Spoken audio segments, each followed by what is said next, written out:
السلام عليكم ورحمة الله وبركاته. أسعد الله صباحكم بكل خير متابعين الكرام. زي ما عودناكم كل يوم بفيديو عن الأسعار، والفيديو ده خصصناه إلى أسعار الأرز الشعير الرفيع والعريض والأرز الأبيض الرفيع والعريض في السوق المصري.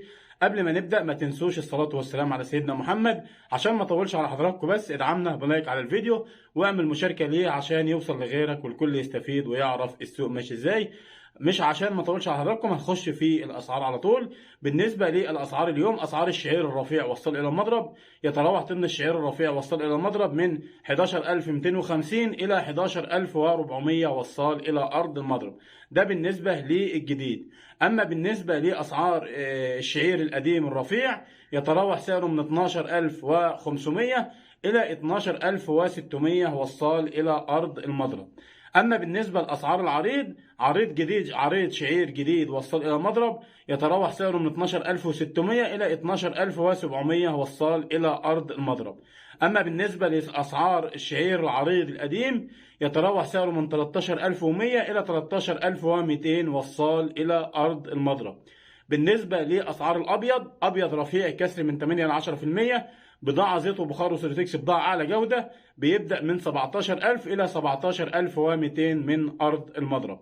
والأسعار بتختلف من محافظة إلى أخرى أو من مضرب إلى آخر، ممكن تزيد 100 أو تنقص 100 حسب جودة البضاعة وحسب سوق المضرب. بالنسبة لأسعار العريض، أسعار العريض الأبيض العريض كسر من 8 ل 10%، بضاعة زيت وبخار وسيرتكس، بضاعة أعلى جودة، بيبدأ من 19000 ويوصل إلى 19200. وطبعا اللي شغال بضاعة يعني قديم مع جديد بيبدأ من 19000 ويوصل 19000 ونص. أما اللي شغال بضاعة جديد صافي ممكن تحصل بضاعة أقل من كده 200، ممكن 18800. بالنسبة لأسعار المخلفات اليوم، أسعار المخلفات اليوم صرصة مطحونة من 1100 إلى 1200، سعر الكونة من 10000 من 9800 إلى 10000، سعر الكسر من 10200 إلى 10500.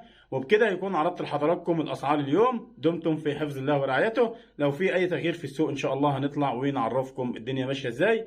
ما تنسوش زي ما قلت لحضراتكم تعمل لايك للفيديو وتعمل له مشاركة. السلام عليكم ورحمة الله وبركاته.